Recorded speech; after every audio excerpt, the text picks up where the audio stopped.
નમસ્કાર મિત્રો, સ્વાગત છે તમારું વિશ્વ ભૂગોળ ભાગ 3 ની અંદર। તો મિત્રો આ વિડીયોની અંદર પણ આપણે ભાગ 1 અને 2 ની જેમ 55 જેટલા આવનારી સ્પર્ધાત્મક પરીક્ષાઓ માટે ઉપયોગી મોસ્ટ આઈએમપી પ્રશ્નો વિશે ચર્ચા કરીશું। તો પહેલો પ્રશ્ન છે, નોર્વેમાં મધ્યરાત્રિય સૂર્ય કઈ તારીખે દેખાય છે? તો મિત્રો જવાબ આવશે 21 જૂનના રોજ। 2 સૌરમંડળનો જન્મદાતા કોને કહે છે? તો મિત્રો સૂર્યને। 3 પૃથ્વીની ભ્રમણ ગતિ કેટલી છે? તો જવાબ આવશે 28 કિલોમીટર પ્રતિ મિનિટ। 4 પૃથ્વી પોતાની કક્ષામાં કઈ દિશામાં ગતિ કરે છે? તો જવાબ આવશે પશ્ચિમથી પૂર્વ દિશાની અંદર। 5 કયો ખગોળીય પિંડ રાતની રાણી કહેવાય છે? તો જવાબ છે મિત્રો ચંદ્રમા।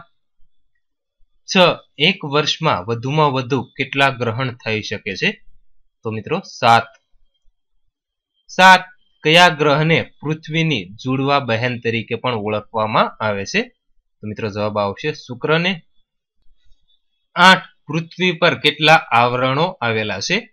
તો મિત્રો પૃથ્વી પર 4 આવરણો આવેલા છે।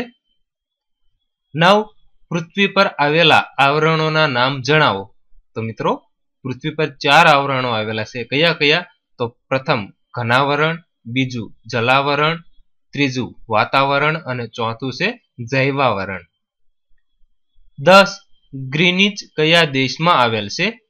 તો મિત્રો ગ્રીનિચ ઇંગ્લેન્ડની અંદર આવેલું છે। 11 અગ્નિકૃત ખડકો શાનાથી બને છે? તો મિત્રો અગ્નિકૃત ખડકો લાવારસને જામવાથી બને છે।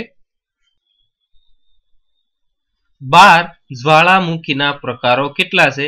તો મિત્રો જ્વાળામુખીના 3 પ્રકાર છે, કયા કયા? એક સક્રિય જ્વાળામુખી, બીજો સુષુપ્ત જ્વાળામુખી અને ત્રીજો છે મૃત જ્વાળામુખી। 13 મૃત જ્વાળામુખી કિલીમાંજારો કયા દેશમાં આવેલો છે? તો મિત્રો મૃત જ્વાળામુખી જે કિલીમાંજારો છે તે તાંજાનિયા દેશની અંદર આવેલો છે। 14 ફ્યુજીયામા જ્વાળામુખી પર્વત કયા દેશમાં આવેલો છે? તો મિત્રો ફ્યુજીયામા જ્વાળામુખી પર્વત જાપાન દેશની અંદર આવેલો છે। 15 સુનામી કઈ ભાષાનો શબ્દ છે? તો મિત્રો સુનામી જાપાની ભાષાનો શબ્દ છે। 16 એક વર્ષમાં સામાન્ય રીતે કેટલા ભૂકંપો આવે છે? તો મિત્રો એક વર્ષની અંદર સામાન્ય રીતે 8000 થી 10000 જેટલા ભૂકંપો આવતા હોય છે। 17 ભૂકંપના અધ્યયનને શું કહે છે? તો મિત્રો ભૂકંપના અધ્યયનને સિસ્મોલોજી કહેવામાં આવે છે। 18 પૃથ્વીની સપાટીનો કેટલા ટકા વિસ્તાર પર્વતીય પ્રદેશોથી બનેલો છે?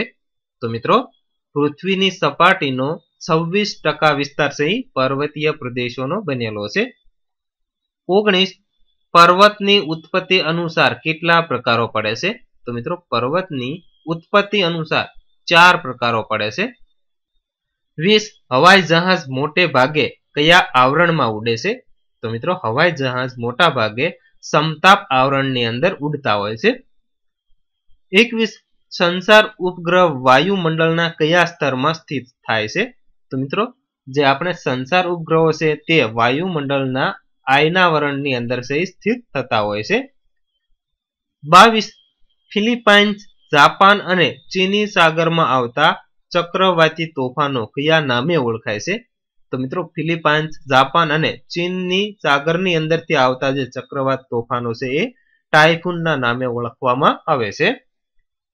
23 પ્રતિ ચક્રવાતમાં હવાનું ઉચ્ચ દબાણ ક્યાં હોય છે?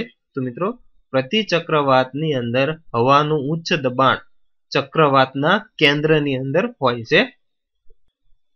24 વાદળોની દિશા અને ગતિ માપવા શાનો ઉપયોગ થાય છે? તો મિત્રો વાદળોની દિશા અને ગતિ માપવા માટે નેફોમીટરનો ઉપયોગ થાય છે। 25 રણ પ્રદેશમાં વાદળો કેમ વરસતા નથી? તો મિત્રો રણ પ્રદેશની અંદર ભેજના ઓછા પ્રમાણને લીધે ત્યાં વાદળો વરસતા નથી। 26 સમાન વરસાદ વાળા સ્થળોને જોડનારી રેખા કયા નામે ઓળખાય છે?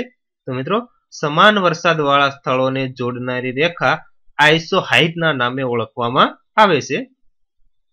27 વિશ્વમાં સરેરાશ વાર્ષિક વરસાદ કેટલો પડે છે? તો મિત્રો વિશ્વની અંદર સરેરાશ વાર્ષિક વરસાદ છે 100 સેમી જેટલો પડતો હોય છે.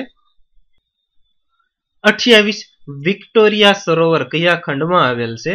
તો મિત્રો વિક્ટોરિયા સરોવર આફ્રિકા ખંડની અંદર આવેલું છે. 29 કયા દેશ 1000 સરોવરની ભૂમિ કહેવાય છે? તો મિત્રો ફિનલેન્ડ દેશ છે તે 1000 સરોવરની ભૂમિ કહેવામાં આવે છે. 30 નિયાગ્રા ધોધ કઈ નદી પર છે? તો મિત્રો સેન્ટ લોરેન્સ નામની નદી પર નિયાગ્રા ધોધ આવેલો છે. 31 કયો ખંડ તરસી ભૂમિનો ખંડ તરીકે ઓળખાય છે? તો મિત્રો ઓસ્ટ્રેલિયા ખંડ છે એ તરસી ભૂમિનો ખંડ તરીકે ઓળખવામાં આવે છે. 32 કયા ખંડને માનવ ઘર તરીકે ઓળખાય છે? તો મિત્રો જે એશિયા ખંડ છે તેને માનવ ઘર તરીકે પણ ઓળખવામાં આવે છે. 33 કયા ખંડને પક્ષીઓના ખંડ તરીકે ઓળખાય છે? તો મિત્રો જે દક્ષિણ અમેરિકા ખંડ છે તે પક્ષીઓના ખંડ તરીકે પણ ઓળખવામાં આવે છે. 34 કયો ખંડ વિષમતાઓનો ખંડ તરીકે પણ ઓળખાય છે? તો મિત્રો જવાબ આવશે એશિયા ખંડ. 35 કયા ખંડને નવી દુનિયા તરીકે ઓળખવામાં આવે છે? તો મિત્રો ઉત્તર અમેરિકા ખંડ છે તેને નવી દુનિયા તરીકે પણ ઓળખવામાં આવે છે. 36 કયો ખંડ ખંડોનો ખંડ તરીકે ઓળખવામાં આવે છે? તો મિત્રો એશિયા ખંડને ખંડોના ખંડ તરીકે પણ ઓળખવામાં આવે છે. 37 કયો ખંડ સંપૂર્ણપણે દક્ષિણ ગોળાર્ધમાં આવેલો છે? તો મિત્રો જવાબ આવશે ઓસ્ટ્રેલિયા ખંડ. 38 કયો ખંડ રણ પ્રદેશ ધરાવતો નથી? તો મિત્રો યુરોપ ખંડ છે એ રણ પ્રદેશ ધરાવતો નથી. 39 દક્ષિણ એશિયાનું સૌથી મોટું રણ કયું છે? તો મિત્રો જવાબ આવશે થારનું રણ. 40 ગોબી રણ પ્રદેશ કયા દેશમાં આવેલ છે? તો મિત્રો ગોબી રણ પ્રદેશ મંગોલિયાની અંદર આવેલું છે. 41 કાલાહારી રણ પ્રદેશ કયા દેશમાં છે? તો મિત્રો જવાબ આવશે બોત્સવાના દેશની અંદર કાલાહારી રણ પ્રદેશ આવેલો છે. 42 વિશ્વના શીત રણ પ્રદેશ કયા નામે ઓળખાય છે? તો મિત્રો વિશ્વના જે શીત રણ પ્રદેશો છે તે ટુન્દ્રના નામે ઓળખવામાં આવે છે. 43 તકલામાકન રણ પ્રદેશ કયા દેશમાં આવેલ છે? તો મિત્રો તકલામાકન રણ પ્રદેશ ચીનની અંદર આવેલો છે. કયો ચુંબકીય જળ પ્રવાહ યુરોપનો ગરમ ધાબળા તરીકે ઓળખાય છે? તો મિત્રો ગલ્ફ સ્ટ્રીમ જળધારા એ યુરોપનો ગરમ ધાબળા તરીકે પણ ઓળખવામાં આવે છે. 45 સમુદ્રના ગરમ પ્રવાહોની ગતિ કઈ તરફ હોય છે? તો મિત્રો સમુદ્રના ગરમ પ્રવાહોની ગતિ ધ્રુવો તરફ હોય છે પૃથ્વીના. 46 લાઇબ્રોડોરનો જળ પ્રવાહ કેવો છે? તો મિત્રો લાઇબ્રોડોરનો જળ પ્રવાહ છે બિલકુલ ઠંડો છે. 47 સમુદ્રના ઠંડા પ્રવાહોની ગતિ કઈ તરફ હોય છે? તો મિત્રો સમુદ્રના ઠંડા પ્રવાહોની ગતિ વિષુવવૃત્ત તરફ હોય છે. 48 સમુદ્રોની સરેરાશ ખારાશ કેટલા ટકા છે? તો મિત્રો સમુદ્રની સરેરાશ ખારાશ છે 35% જેટલી છે. 49 યુરોપની કઈ નદી કોયલા નદી તરીકે ઓળખાય છે? તો મિત્રો યુરોપની રાઇન નદી કોયલા નદી તરીકે પણ ઓળખાય છે. 50 વોલ્ગા નદી કયા સમુદ્રને મળે છે? તો મિત્રો વોલ્ગા નદી કાસ્પિયન સમુદ્રને મળે છે. 51 સમુદ્રની અંદર સરખી ઊંડાઈ દર્શાવતા સ્થળોને જોડતી રેખા કયા નામે ઓળખાય છે? તો મિત્રો આઇસોબોથના નામે ઓળખવામાં આવે છે.